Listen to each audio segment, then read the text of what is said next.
Hey friends, I am really, really happy because it has been, as I've been saying, a very busy but wonderful stretch of time where I have been,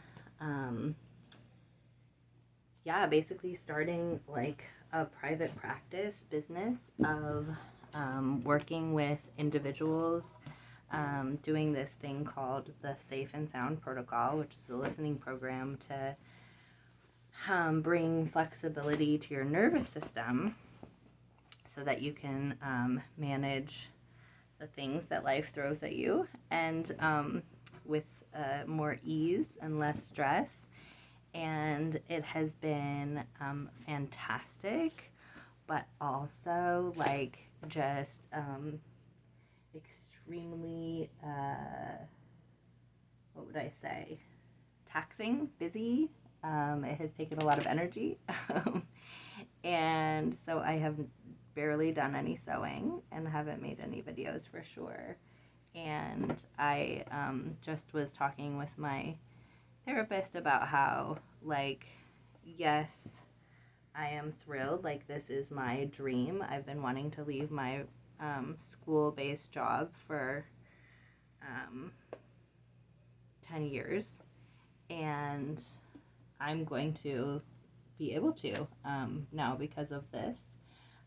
So it is a total dream come true, but it's also new and a little intimidating, and also just like I think sometimes even though something is not your favorite, it becomes comfortable, and then like starting something new can be scary just because it's new, you know? So I think there's a lot of that going on. But I am really just amazed and grateful and thrilled. And like, I mean, I'm getting to be 100% authentic because I'm not operating just in the context of a speech pathologist. I'm just, there's nobody who's like overseeing me. And so I'm getting to work with people who are interested in and open to and like believe in talking about things like their relationship with their ancestors and spirit guides, and looking at just all sorts of things that I guess fall into the category of like woo woo stuff. And it's so nice and refreshing and lovely, and a little overwhelming and nerve wracking too. But for the most part, I'm just like amazed and thrilled and excited and a little tired. But I'm excited to have a moment here. My little one has an appointment on Zoom, so he is occupied, and I just finished my vision exercises. I don't think I've mentioned before on here that I have had 3 traumatic brain injuries in my little life, and I have a vision impairment that is related to that, and I have access to this amazing neurological ophthalmologist who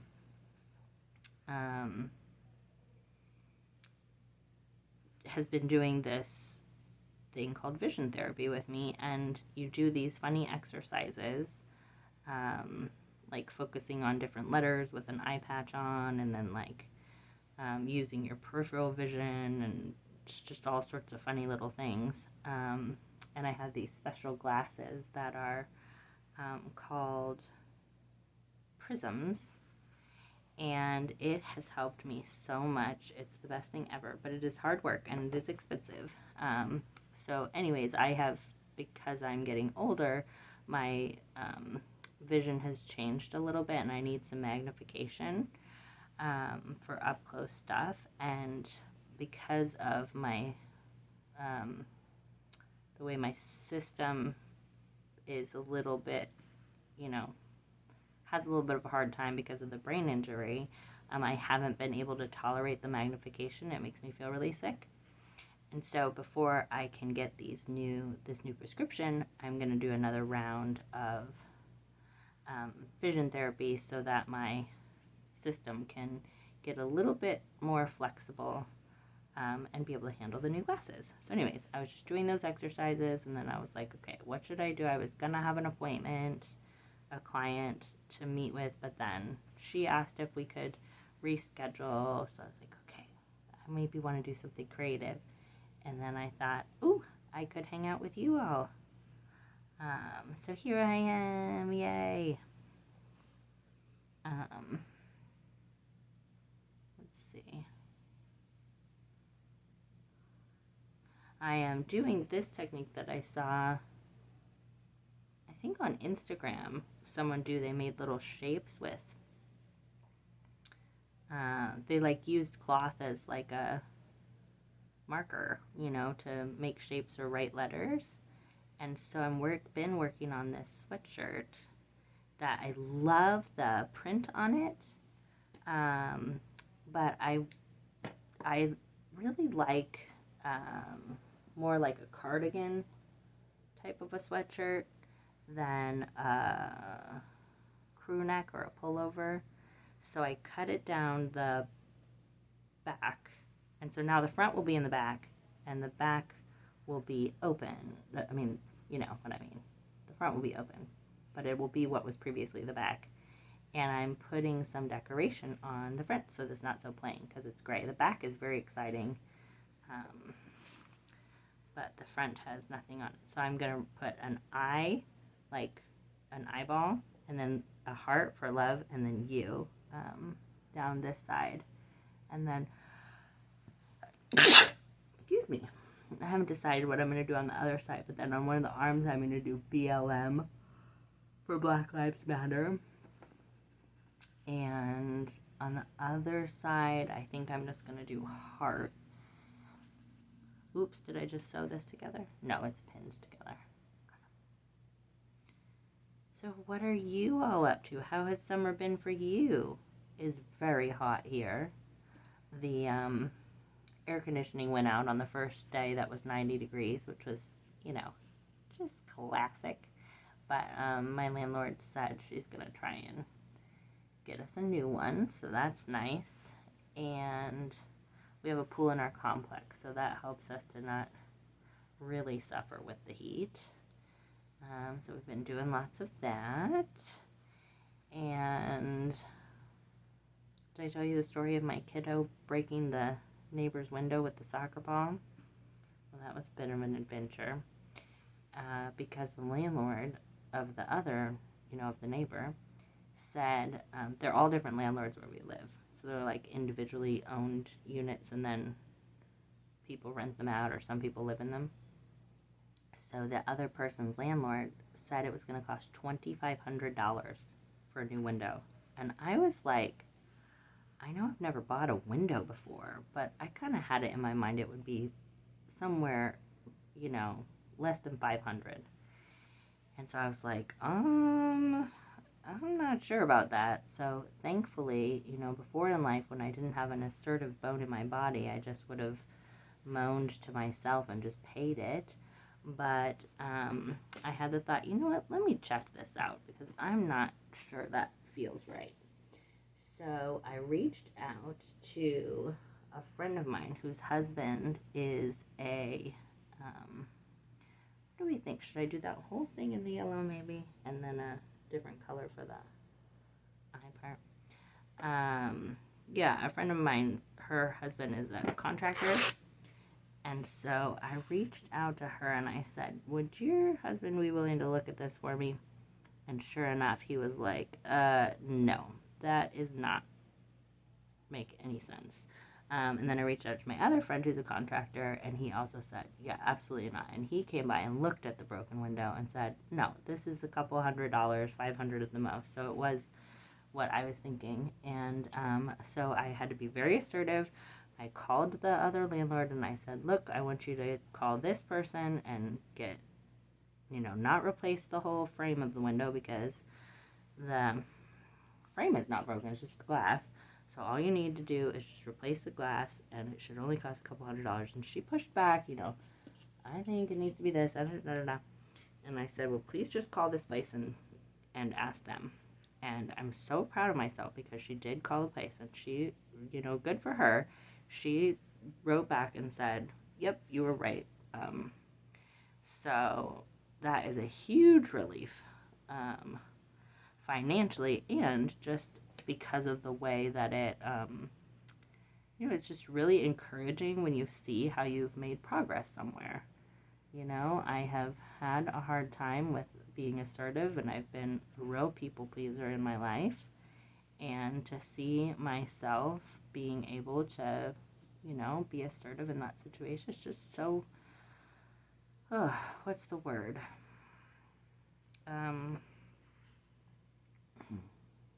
Yeah, I guess reassuring.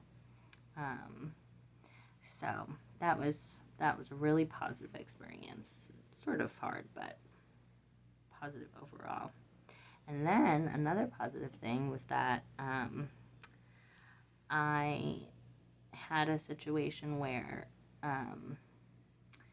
there was something that my kid wanted to do that was just really going to be quite difficult for me. And even though he was really disappointed, I had to say, you know what, this is just not going to work for me. And that is a fairly new behavior as well, because, the people pleasing yet again. So I was really proud of myself for being willing to do that, because, the more honest we can be with ourselves, and then the more honest we can be with each other, I think it really does help everyone. Because I'm left and right doing this right now. Also, my friend had gone out of town and asked me to water her plants, and then I went over there, and it was like not just a little job, it was a big job. And I realized it was going to be just a lot of work. And I decided, you know what? Instead of let this turn into a resentment and affect our relationship, let me be honest with her and say, I underestimated how big of a job this was. I'm not going to be able to do it. I'm so sorry. And she was very sweet about it, and she said no problem. And I just think that's phenomenal. I think so many of us are stuck in the way, similar to what we learned with that Mother Wound book.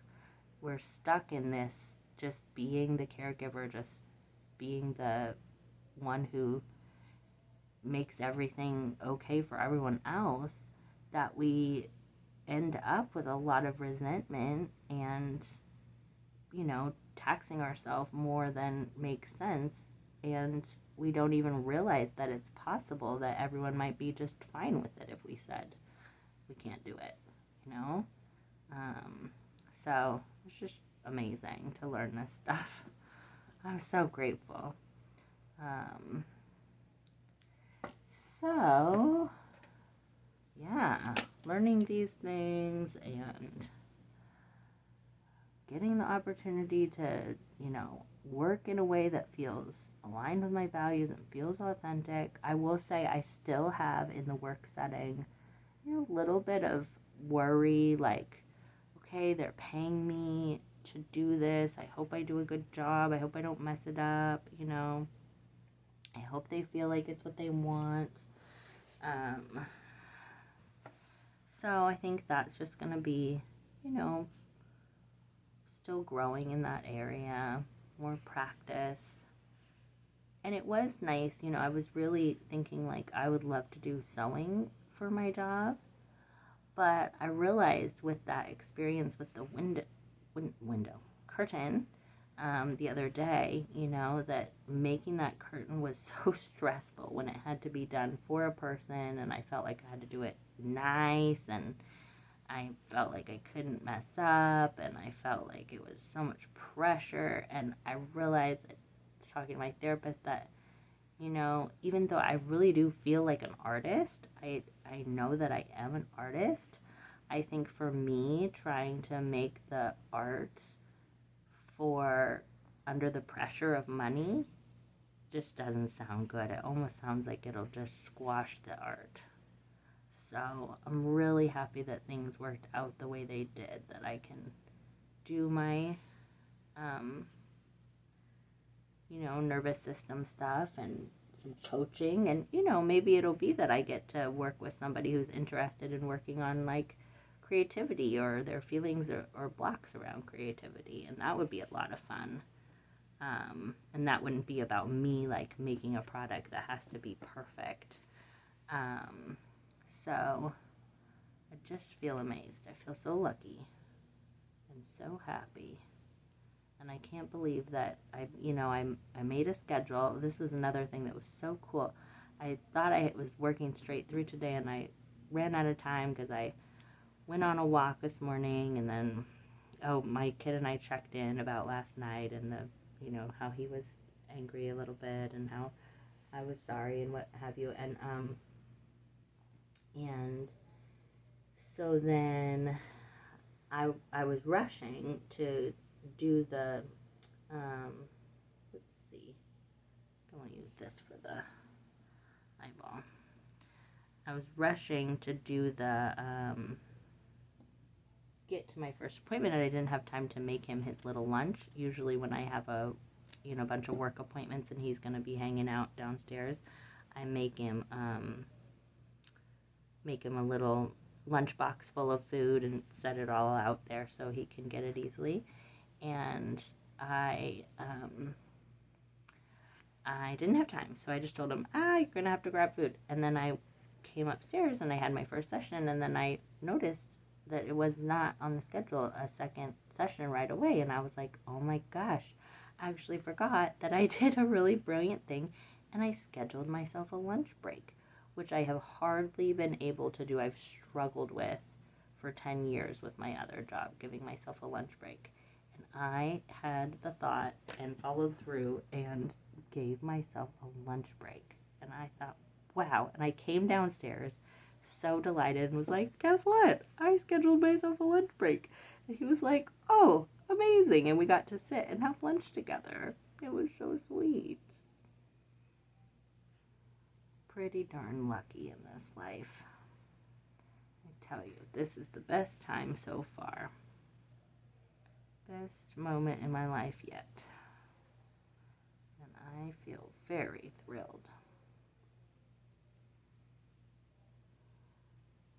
So this technique of doing the fabric like this. This is what I want to do for that Sacred Symbols workshop that I'm going to do next that I mentioned before. So I want to make like,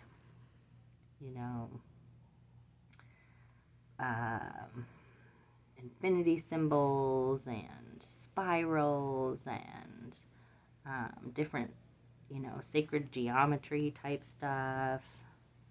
Maybe Star of David. Maybe even, I don't know. Crosses are hard for me because of everything I've been through with Christianity.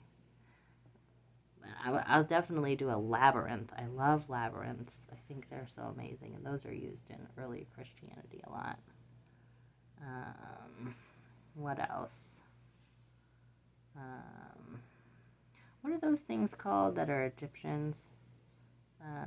That are in the Egyptian symbols? I think it's like Ankh or something like that. It's like a kind of like a cross, but it has like a loop at the top.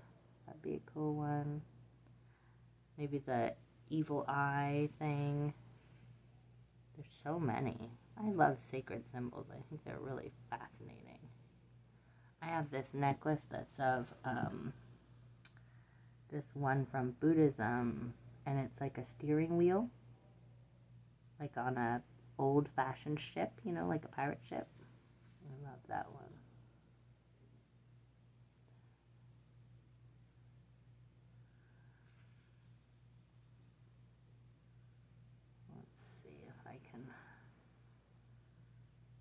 Finish this eye and then I'll let you go. I want it to be a little bit more pinchier than this. Do we think that this, I might go through and reinforce all of these. Do we think that they're going to unravel in the wash? Don't know. because I haven't been poking the actual fabric. Maybe I need to do that.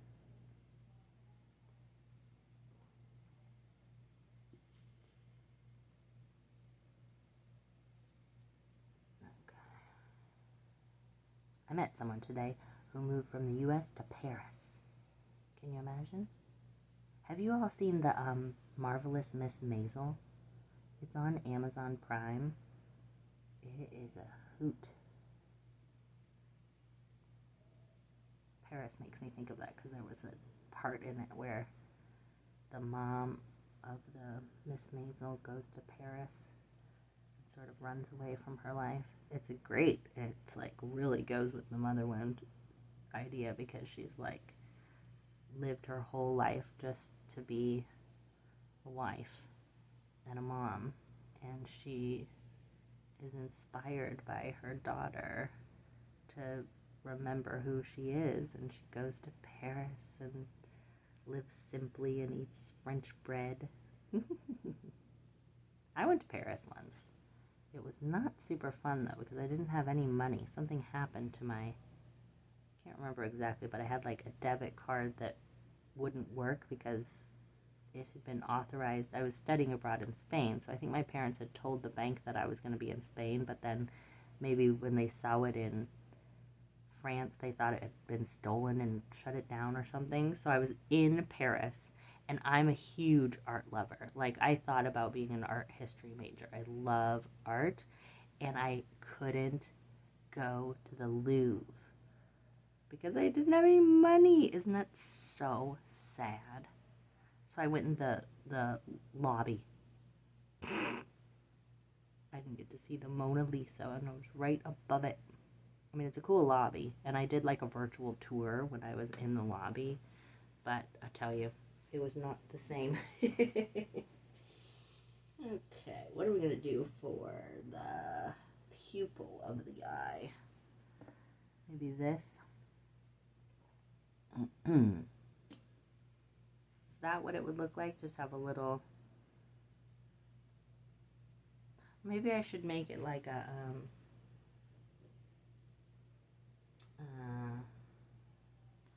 spiral going in. Do I want to fill that all the way in or put it as a straight something? I don't really want to use...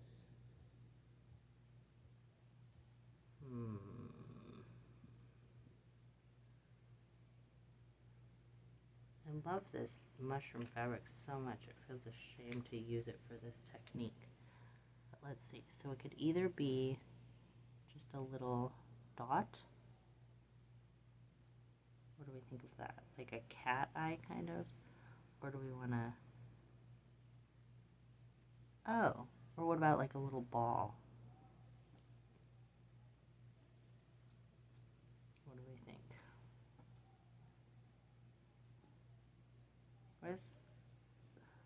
I guess it could be just that. I mean, you get the idea. It's an eye. Yeah, let's just do that. I like that because I don't really like any of the other. Okay. And then we'll do a heart for the love. I used to, on my kid's napkin for his lunch, write, I love you every day with a little different drawing every day, like a dinosaur or a spaceship or... he loved bulldozers. He doesn't really want to note anymore, though. Too grown up.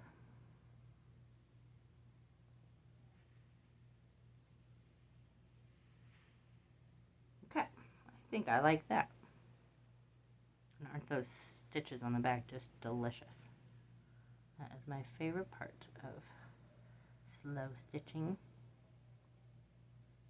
Okay, my loves, I'm sending you all big hugs and wishes for a beautiful weekend. And say hi in the comments. Let me know what's going on for you. Okay, lots of love.